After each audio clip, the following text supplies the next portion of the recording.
तो देखो यहाँ पर एक डिफरेंशिएशन के अंदर मैं क्वेश्चन ले रहा हूँ, y is equal to a sin x plus b cos x।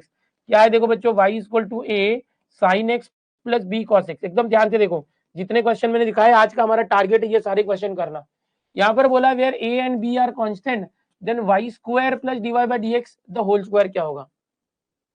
ये जो y है ये y का स्क्वायर करना है, इस y का डेरिवेटिव लेना है, उस डेरिवेटिव का स्क्वायर करना है, फिर प्लस करना है और बताना है कि क्या आएगा आंसर में, x आएगा कि y आएगा कि x और y दोनों आएगा या x y नहीं आके कांस्टेंट आएगा। तो हम एक काम करते हैं, इस y का डेरिवेटिव ले लेते हैं। ये बहुत ही इजी क्वेश्चन है बट करने की देर है, अब एक बार तरीका सीख लो।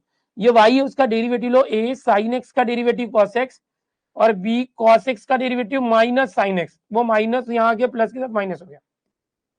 देखो यहाँ पर आपने दो चीजें निकाली, y और उसका डेरिवेटिव, बट मुझे यहाँ क्या चाहिए, y और उसके डेरिवेटिव दोनों का स्क्वायर चाहिए, स्क्वायर करके प्लस करना है। तो मैं क्या करूंगा, इन्हीं दोनों का मैं स्क्वायर करता हूं और फिर प्लस करूंगा। अब देखो ये हो गया, अभी जो y है इसका स्क्वायर कर देते, ये y का स्क्वायर किया तो इसका स्क्वायर हो जाएगा, डायरेक्ट करते a plus B the whole square, direct करते, डायरेक्ट याद आ रहा है, a plus B the whole square क्या होता था, याद है, a square plus B square plus 2ab होता था ऐसे, 2ab सर बीच में होता था, बाद में लिखा तो भी चलेगा। यहाँ क्या होगा देखो, ये a स्क्वायर साइन स्क्वायर, पहले टर्म का स्क्वायर इसका स्क्वायर, फिर ये दूसरे टर्म का square B square cos square plus 2 into ये दोनों का multiply 2 into A B, 2 into A B sine X cos X, ये आ गया, इसका स्क्वायर मैंने कर दिया। अब मैं क्या करता हूँ, ये जो डेरिवेटिव है उस डेरिवेटिव का स्क्वायर चाहिए, तो मैं डेरिवेटिव का स्क्वायर करता हूँ। सामने सामने क्यों लिख रहे हो, आसानी से प्लस करने के लिए, दोनों को प्लस करना। अब ये देखो a माइनस बी का होल स्क्वायर, अगर यहाँ माइनस होगा तो यहाँ माइनस 2ab आता है, याद रखना।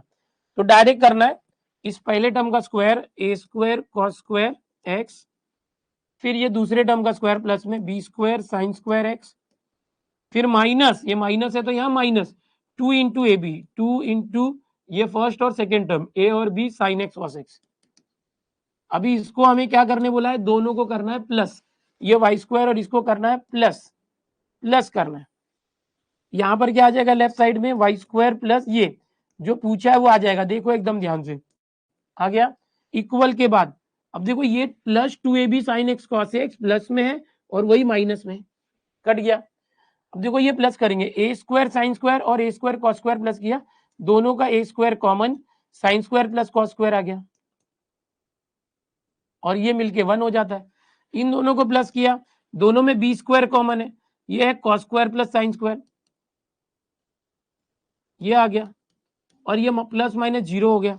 अब देखो a square sine square plus cos square 1 होता है, 1 into a square, B square देखो cos square plus sine square भी 1 होता है, फर्स्ट आइडेंटिटी। तो ये जो हमें पूछा गया था इसका आंसर क्या आया, ए स्क्वायर प्लस बी स्क्वायर, ये एक कांस्टेंट आया, ये क्या है कांस्टेंट, कांस्टेंट मतलब इसमें एक्स और वाई नहीं आया है, तो इसमें क्या है अ फंक्शन ऑफ एक्स है, नहीं, a function of X and Y तो बिल्कुल नहीं है, अ फंक्शन ऑफ वाई भी नहीं है, तो अ कांस्टेंट फंक्शन सही है। क्या आंसर आया है बच्चों, कांस्टेंट फंक्शन।